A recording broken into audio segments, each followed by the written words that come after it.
in, on, at are the most confusing words in English. Can I say I was born on 2002, at 2002, or in 2002? Which one of them is correct? I will meet my friend in Monday, at Monday, or on Monday. Which one of them is correct? I'll explain the rule for you right now, telling you an example about me traveling to London. So I'm traveling to London this week.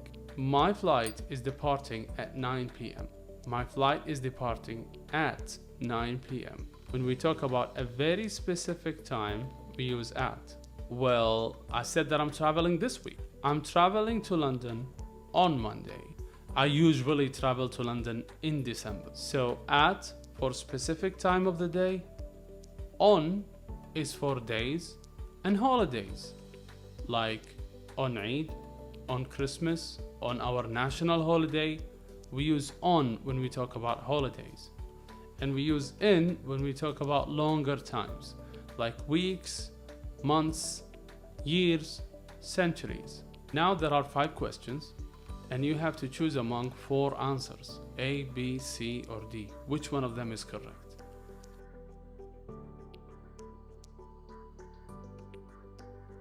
Try not to take so long answering the question and follow the rule carefully. So we have just explained the prepositions of time, in, on, at.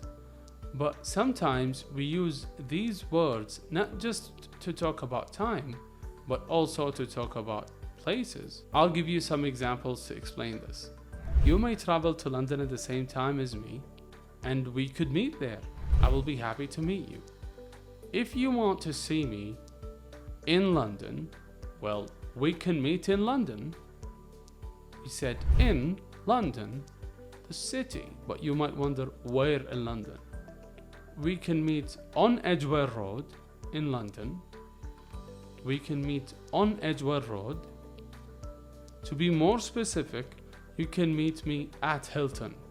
So when we talk about specific buildings or places, we use at the hotel, at the hospital, at school, at home. But for roads and rivers and beaches, we use on. I'll see you on the beach. We live on the beach. I always walk on the river. And we use in for bigger places. The most confusing thing is that sometimes we use in, on, at differently. You can say I'm in my car, in my house. Even in time, you can say I will meet you in the morning, or I'll do some activities in the evening. So sometimes you have to go with your guts because the rule is very, very complicated. However, the questions in the final exam will be so easy, and this explanation will probably and hopefully help you get a full mark. Now here is an activity of 3 options, and you have 5 questions. Set up a timer of 3 minutes, and hopefully you will get all the answers correct.